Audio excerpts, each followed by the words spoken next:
It's usually Twilight and Forge go down simultaneously. So every time you think about Twilight Council, you can consider getting the Forge in this matchup. Because +1 and Charge are started simultaneously as well.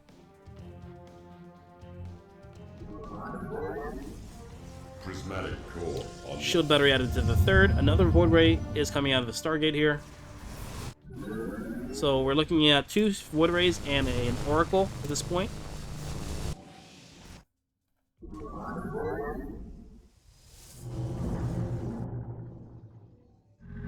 So we are using some Chrono Boost on Economy at this point. On the third base Nexus. So basically, as soon as the Nexus finishes, he's using the Chrono Boost on that Nexus for probes. Scouting with the Oracle to see, okay, what tech do we have here? Does see Roach Warren at the natural base here. Gives a sign that, okay, you are on at least Roach tech, potentially here. Another couple of Void Rays coming out. We do see Queens on the map. core online. These could be a Queen committed push, or it could be a fake. We don't have Revelation on them yet. Additional pylons. A bunch more pylons coming down here. Let's take a look. We have, so far, 4 Void Rays. We are queuing up +1 in Charge, or started simultaneously. Around 6 minutes and 3, we are getting that Robo facility. Usually the Robo comes down after the Temple Archives started. This case is coming down before the Temple Archives started. Zerg player, he does see the Infestation Pit starting. So he knows, okay, Zerg wants to be going up to Hive. And play that long macro game. It is not going to be an all-in. So the move out with the Queens was kind of a fake.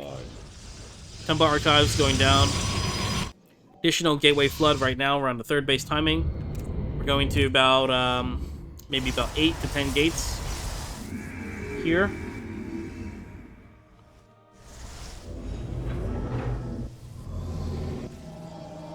Protost's taking a 4th around 7 minutes. Research complete. He's opting for that War Prism as well. How many observers does he have on the map? The answer is none right now. Does not have any. So the War Prism will be the first unit out of the Robo. He is getting Storm now and some Archons.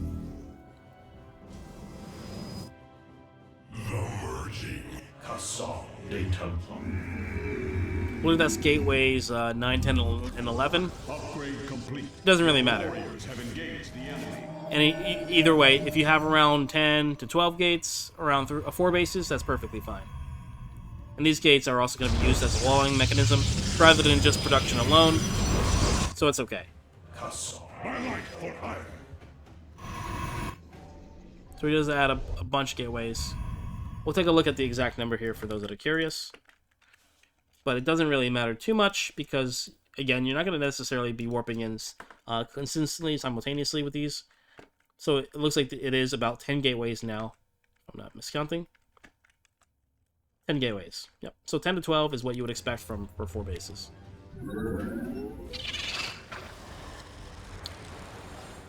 Does opt to go for the Fleet Beacon now. He is also starting +2 attack. Much more in line for what we were expecting in the matchup.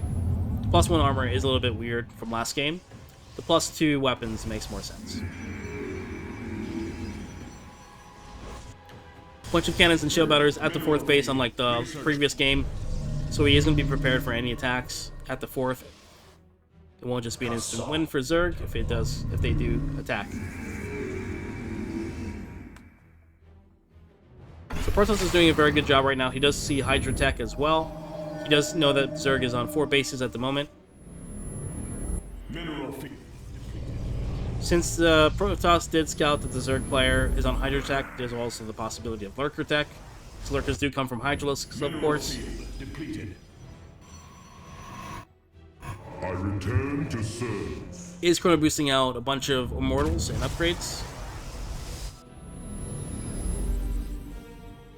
Mineral field depleted. Hey, Ed first in chat. How's it going, bud?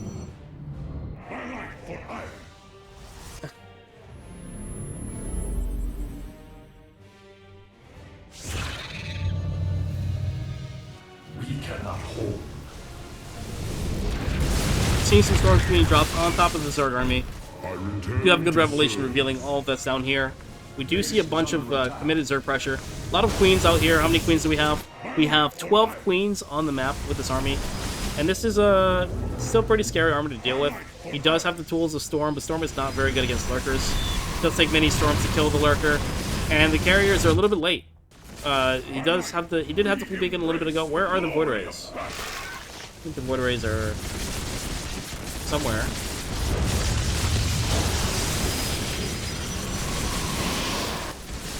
Our Does have 6 pylon Void is under Rays. attack. Oh, I see. He walled himself out here. Accidentally. So he accidentally walled himself out here. That was a bit of a mistake. So he wants to reposition and come around this way.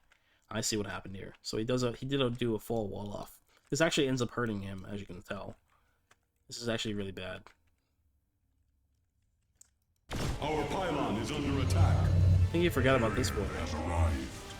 So what he needs here, besides the overcharge, he needs to have the buffer of Archons.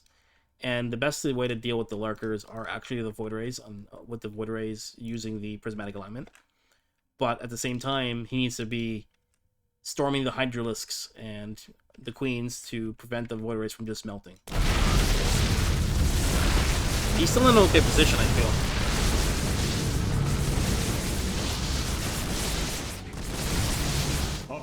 We embrace the glory of battle. So the shield battery here is about to run out of the supercharge. He does lose a bunch of Templars and Lurkers. I know that feeling.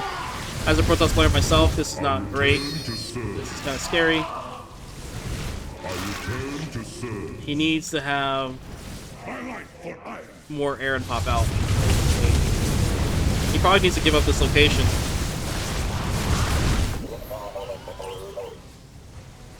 We embrace the glory of battle. He's trying. It's not a good fight for Protoss regardless. If he comes out okay, it's still a very bad fight for Protoss. So Protoss loses the 4th base. Protoss leaves. Yeah, so it wasn't a good fight for him. Even if he managed to somehow clean up this army, which he doesn't. Protoss has lost not only his 4th base, a lot of units, he lost his entirety of his Sky units. He's got like 1 carrier with half hit points and maybe 1 Void Ray that was patrolling it when this was not in the fight. But it loses the bulk of his Air Force. And this is going to be something that you can't really reproduce. These carriers even take a long time. It takes 64 seconds just to come out of the Stargate, and an additional like 30 seconds to make the interceptors. So it takes about 94 seconds just to get 1 carrier. This is not something that you can get while a fight is ongoing, and especially into the mid-game for Protoss. Let's take a quick look at the engagement again, see if what else could have happened, just as a quick cover here. So this is basically when the fight was first starting. We see that the Zerg is pushing out here. He does have a lot of queens. He's got about 12 queens. He's got, how many Hydralisks? He has 11 Hydralisks, 17 Roaches, 10 Lurkers, and 5 Zerglings. So he has good vision here. He is able to see all of these Lurkers. Honestly, I think that this fight could have gone very well for Zest. I mean, of course, this is all in hindsight, right? So, of course, he doesn't have the opportunity to do this like I do and nitpick about what's happening, but he doesn't really know. Maybe if he had some vision down here and he didn't see any like massive Zerglings or swarming, coming around here and doing a flank with the Zealots and the Archons would be great. So any warp-ins, like if these Zealots were not here, and if they were like down here, coming around here would have been great. Anytime you can get surface area, it's all about surface area against Lurkers. If you can fight Lurkers away from this choke, you're doing fine. So if you have an engagement over here, if you have an engagement over here, engagement over here, and an engagement over here, any one of these, pick 2 of these 4 corners, and you're doing fine. If you engage the Lurkers in a spot only like this, that's choked up, you're going to have a hard time. And the Zerg is just going to sit over there. The main reason, not besides the fact that it's choked up and going to be doing massive splash damage, that's only one facet of the problem. The other part of the problem is the fact that it gives the Hydralisks only 1 area to sit, and the Queens only 1 area to sit, and ward away any of your threats. Ward away any Storm, ward away any air, Void Rays, and carriers. You need to actually be engaging from multiple areas so that the Hydralisks and Queens can't just be babysitting the Lurkers on one point and then just, you know, A-moving and sitting there and having a good time of their life. So you really need to have a flank. Base is under attack. I like what I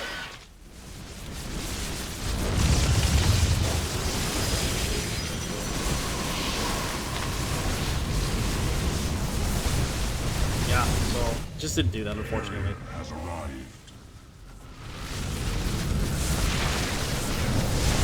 So one thing that we see here is this was activated a little bit too soon. It's hard to tell because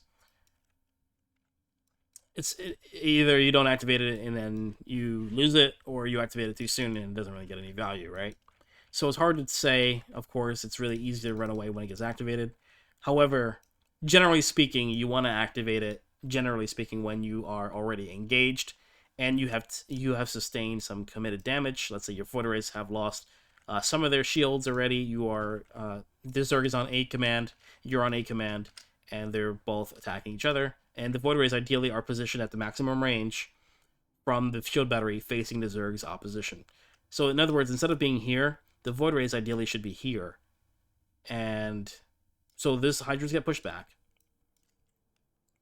And they're going to get pushed back anyways. The reason why they're going to get pushed back anyways is because there's no Lurker support in this area. If the Hydras are up here, the Lurkers can't shoot over here. So if the Storm can come down over here, the Immortals can sit here and use Storm, or excuse me, Immortals can come over here and just attack. The Void Rays can just sit over here and attack. The Lurkers and Queens are not doing anything. The Hydras need to pull back so that the Lurkers and Queens can contribute to the fight.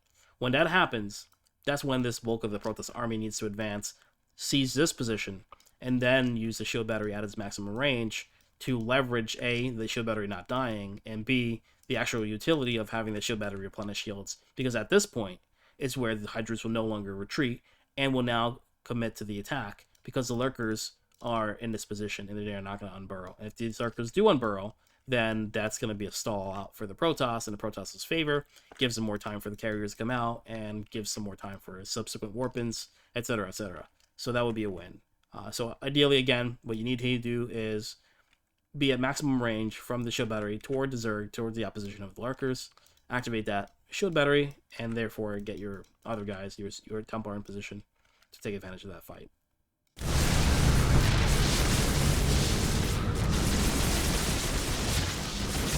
But it's very scary. Lurkers are always a pain in the ass to deal with. Upgrade. I lose the Lurkers all the time, so I don't blame them. This is a very scary army. Good Storms. But the problem with Storm is that with the Queens here, he has a lot of healing, right? So look at the healing here. The transfusion immediately heals for 75 life. That basically negates an entire Storm. If we take a look at the Storm here, we'll see that the Storm does 80 damage over 3 seconds. This does 75 damage immediately. So any unit can immediately get healed up, and none of these units have less than 80 hit points. So what this means is that no unit will die to Storm ever, unless it was not at maximum hit points. If the Roach, for example, was at 11 hit points and was not used, and did not have transfusion used on it, then it would die. But any unit at maximum hit points, the Lurkers at 200, Hydralisks are at 90, Queens are at 175, no unit should die to a Storm, and Storms do not stack. So the Zerg player does have an advantage here to use these transfusions when they have the Queens with them, to kind of keep these guys alive and buffer them. This is the problem that the Storm has. And this is the reason why the army kind of needs to be here, but if the army is here, obviously the Lurkers here as well. We embrace the glory. I return to serve. Really great Storms, though. Our pylon is under attack. Storms are really good. I return to serve. It's barely not enough, though. So this is ideally when you want to be using that shield battery overcharge, or even a little bit before this. I return to serve. Yeah. I like what I am. Unfortunately, he lost all the Templar, so without Storm, he has no way to... I mean, he has no way to contest the Queens. He has no interceptors on the carrier. So the carrier does 0 damage, 0 DPS at this point. The Wood Rays, they don't do anything with the Queens here. I like what I am. The Zealots don't do anything with the Lurkers. Look how little damage these Wood Rays are doing to these Queens.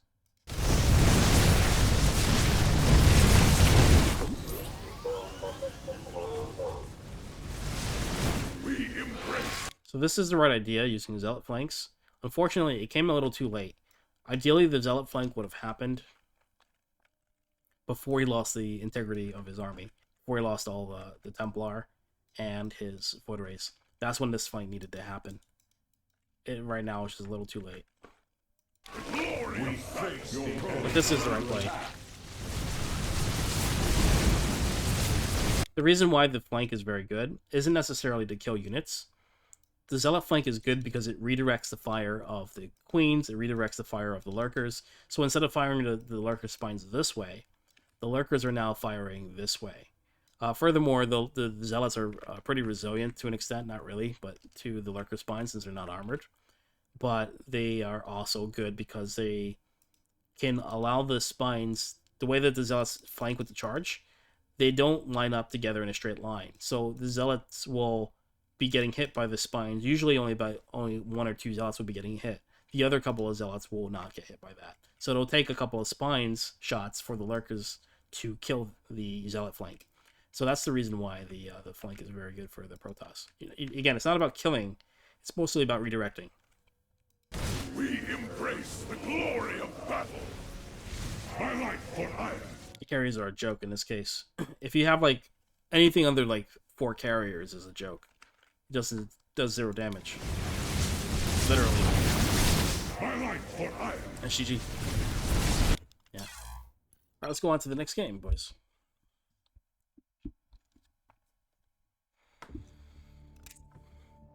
Alright, for those that are tuning in, welcome. Good to have you guys here. So I apologize, I am doing a bit of an IEM Katowice series Overexplained games for Protoss players that are enjoying the content.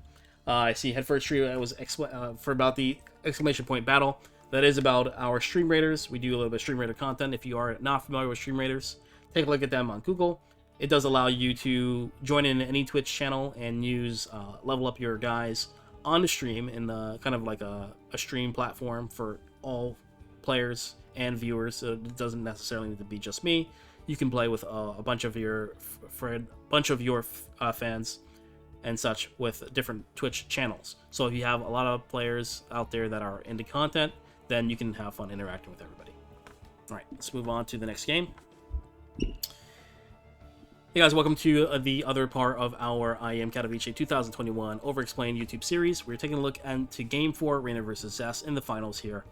If you enjoy the content, please hit that subscribe button on YouTube, and please check me out on Twitch at twitch.tv/ArchonSC2, playing RTS games and taking a look at high-level gameplay. Okay. So today we're going to be looking at PvZ on Submarine, looking at the Protoss player perspective and going over what his decision-making will be, his build order, and why he's doing the things he's doing to make ourselves a better gamer in Starcraft 2.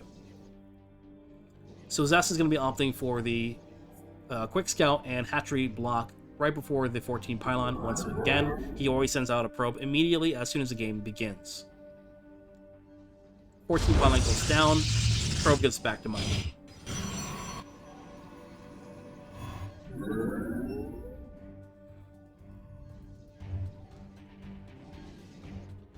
So once the 14 probe that builds the pylon, he goes back to build the 16 gateway. Chrono boost once the pylon is completed at the natural. Only 1 chrono boost is used here. Gas is taken at 17.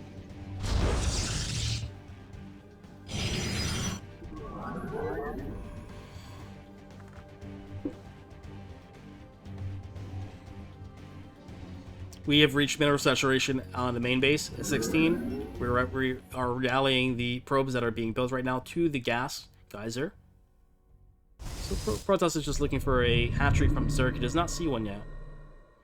Scouts it at the natural, then he sees it. Okay, you are getting hatchery, no problems here. So Protoss is now going to be opting for a probe cut at 20, so that he can build the 20 Nexus and a 20 Cybernetics core.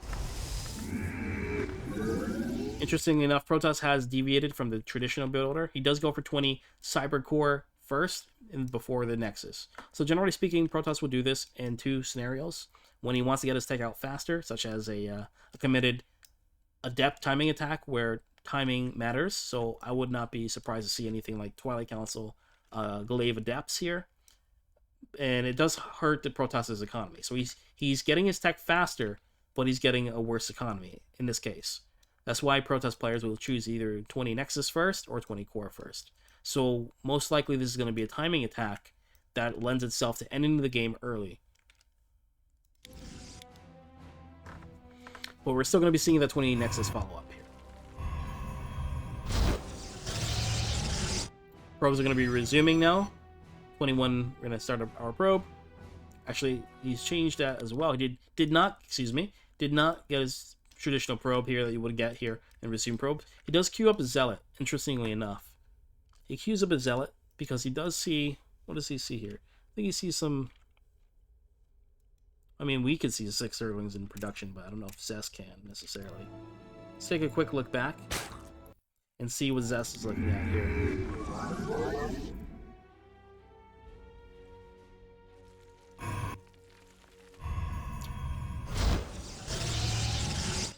Not sure. Might have been a safety zealot. He had a game sense. That's why he kept checking those eggs. He had a game sense about those Zerglings. And, you know, here's another tidbit here of information for the Protoss out there. If you have 4 Zerglings or fewer Zerglings, this means the Zerg player is mostly focusing on macro. Don't need to panic if you see 4 Zerglings or less. That means you could just get your first Adept out and you're fine. If you see 6 Zerglings, that means 6 or more means the Zerg is trying to go for somewhat more of a committed pressure. This means there's less drones on the field, of course. That means that could have been a drone. That means Zerg is hurting his own macro here. You can see he only has 16 workers. The Zerg player here squeezed out an additional Zergling pack and has forewent an additional worker. So in this case, Protoss is a little bit more panicked. Now, it doesn't necessarily mean Zerg is going to go all in. If you see 6 Zerglings, he's going to go all in. Not necessarily. But it does mean he's going for more pressure than he otherwise would in a macro game. Excuse me.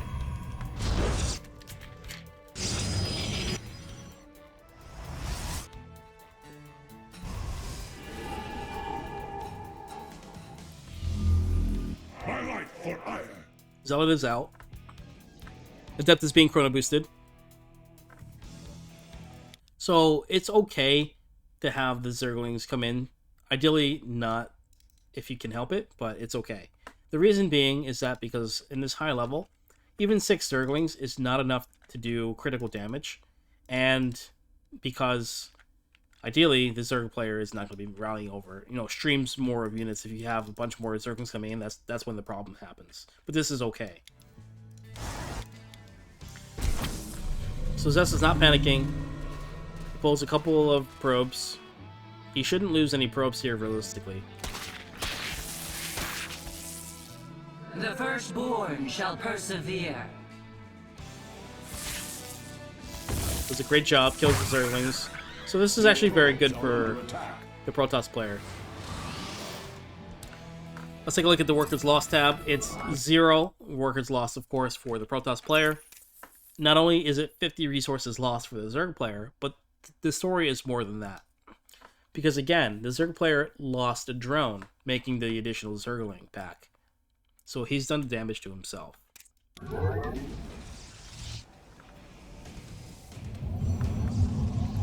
As we talked about before, since he did go for Cybernetics Core first, we are expecting to see something that is more aimed at ending the game early, such as Glaive Adepts. So he doesn't opt for no Stargate here. He does go for the, not surprisingly, he does go for the Twilight Council and uses the rest of his Chrono Boost on his economy.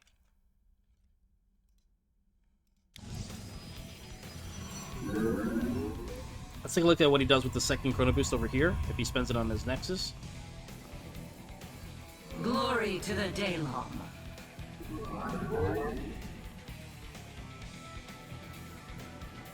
He does push out with these 2 Adepts, maybe do a little bit of light harassment, which is fine when your opponent... This is good for 2 reasons. Let me explain this. This is very important for new Protoss players out there. When do you put out pressure and when do you not put out pressure? Generally speaking, you do not put out pressure when the Zerg has gone for full-on macro. If the Zerg player has sat back, made drones, that's a very scary Zerg. It's ironic, in a sense. When Zerg makes units, when Zerg makes fighting units, rather, like Zerglings and Roaches, that is exactly the moment you want to make Adepts and counterattack. It's counterintuitive, but it makes sense. The reason being is because if Zerg is droning up, Zerg now has a higher income to make more units to stop your attack. However, if Zerg has made fighting units like Zerglings and Roaches, rallied them across the map and died, what does the Zerg want to do? Well, now the Zerg does not want to make fighting units. Zerg wants to make drones. So you're catching him in a catch-22 here. When he was making nothing but drones, now he wants to make fighting units. But since he made fighting units, now he wants to make drones, and that's when you want to attack. He's in a drone cycle now.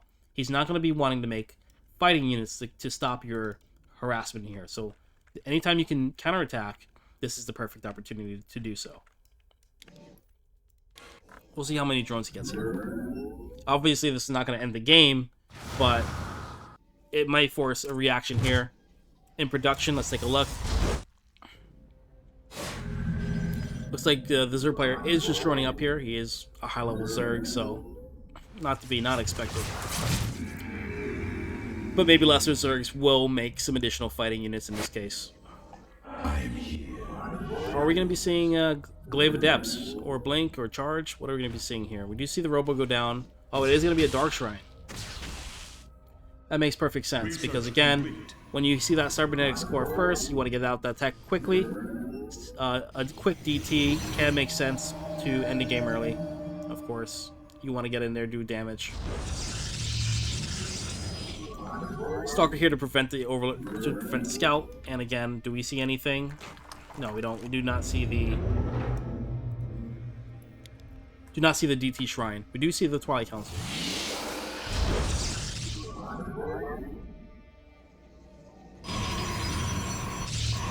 We are chrono boosting out a War Prism, getting gases 3 and 4. We are kind of supply blocked at the moment. But not the biggest deal. This is basically an all-in. So if this doesn't do damage, then Protoss is in a bad spot. There is no third base on the way. And Protoss really needs to get damage done with the DTs. If the DTs are warded away, Protoss can go for an Archon merge and maybe get damage, but that's still pretty bad.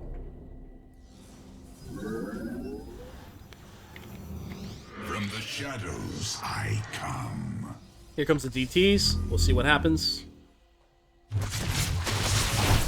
Worst case scenario, the Zerg is ready for it, and he's going to need to probably make Archons and forego going 8. So the DT gets 0 damage. Does go for Archons here. So this is really good for a Zerg. So we have a very late third base from Protoss. It's going to get harassed. And since we have forewent Stargate tech, we don't really have a good way to deal with these Zerglings. We don't have that many Adepts, and if he had committed with even more Zerglings, these Zerglings could overpower the low number of Adept count here. Additionally, this is a very delayed third Nexus. So the economy of Protoss is very bad. And that's exactly what happens here. He does get us around, and he probably kills both of these Adepts.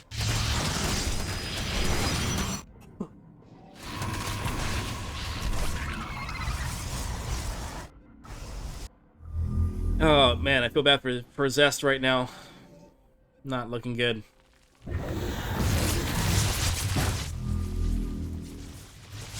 Bad Archons are fat.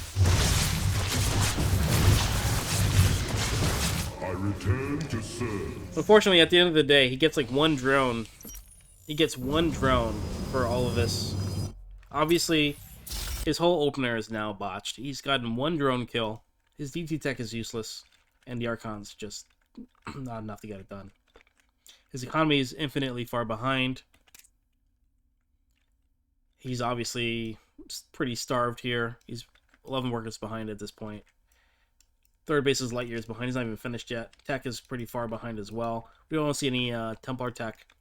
We don't see any nowhere even close to a late game carrier Skytoss transition. We don't see any Forge upgrades. he's just in a really bad spot right now. My life for Ion. But what you do as Protoss, you don't give up, you're just gonna keep going. But Zest is dead, to be honest. The only way he can come back from this is if he stalls the game out for a good 10 minutes. I return to serve. If Zerg just doesn't mess up, he can't catch up here. My life. Your warriors have engaged the enemy.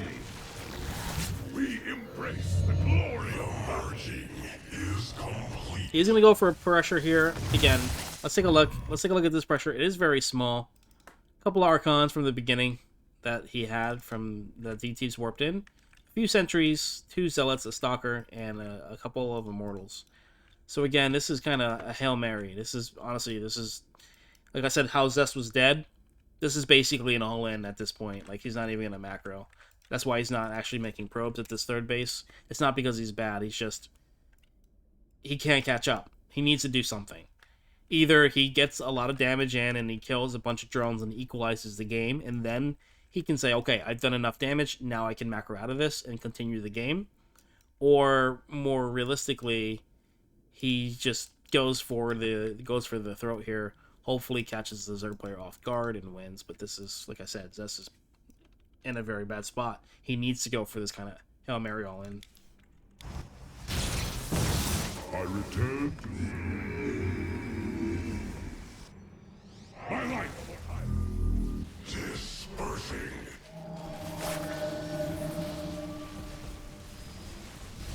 Loses 1 Archon immediately. Not looking good. My life. We embrace the glory It's of not looking very good. my life for Ion. My life for Ion. Yeah. Just GG. Unfortunately. My life for Good micro from Zest, but the enemy closes. at some point you don't have enough army From the shadows I come. to do anything. From the shadows. So now he's even further behind, and I mean the game is over. Field depleted. Still, merging is complete. he needs the Zerg player to mess up again.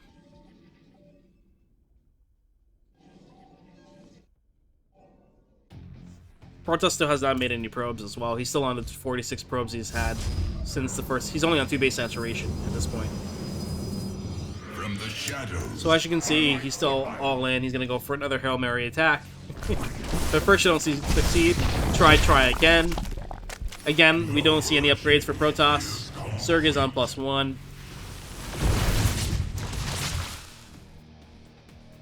I mean, honestly, the game's over. I would have GG'd at this point, but maybe Zest can make a miracle happen. My life for Ion. I hope so. I'd love to be wrong.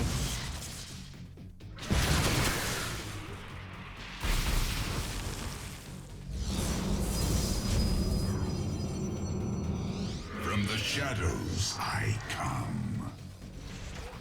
Yeah, this is really bad. Protoss. Can't explain how bad this is for Protoss here, but even though Protoss is on 3 bases, he's technically on 2 base saturation, and even though Zerg is on 3 bases as well, it doesn't really matter because Protoss is not where he needs to be in terms of his tech. Like, Zerg's army is just way better at this point. Embrace the glory of battle. Even though roaches are not really what Zerg wants, it's fine because Protoss' army is not what he wants. Protoss doesn't want mass zealots and sentries. Protoss wants carriers and void arrays. Protoss wants Templar and Storm. Protoss wants Archons.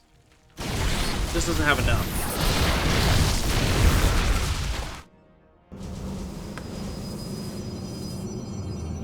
From the shadows. light for hire. We embrace the glory of battle. And the other problem is that with this probe count, even if Zest took the best trade, you know, even if Zerg was on a move and Protoss just crushes it, Protoss can't afford to reinforce. This army is just a cost with the Archons. Anything that is worth its salt, like the Immortals and Archons here, are too expensive to reproduce. Even a Sentry at this point, if it gets killed, is very expensive to reproduce. Whereas the Zerg, if he's floating any minerals in bank, at max, he's going to start floating money here. So the Zerg can just reproduce, no problem. So even at the all said and done, Protoss not only needs to trade cost effectively, which is very hard to do at these supplies, and these army supplies and cost values here, but he needs to trade not only cost effectively, he needs to make the impossible happen where he can reinforce whatever he's lost so that the next wave of Zerg is still manageable for the Protoss player. Very difficult. The merging is... We embrace the glory of battle.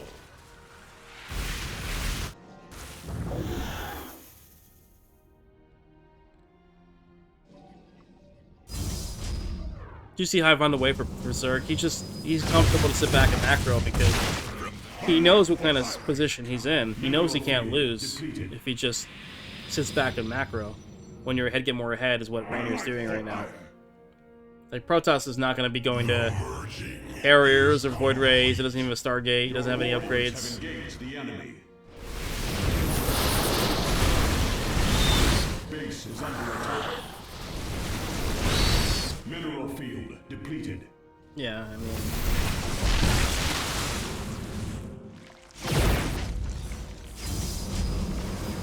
He's been dead for a long time. He's just trying to do something. Unfortunately, you kind of can't. Are under attack.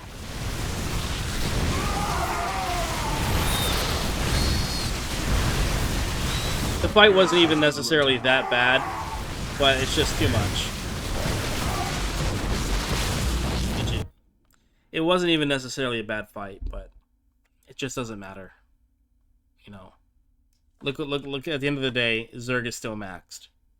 And Protoss is dead. You know, Zerg had his army over here harassing, and it was still enough for Zerg to defend his base. That's okay. I mean, Zest was in a very bad position with the DT opener. Didn't end up working out there.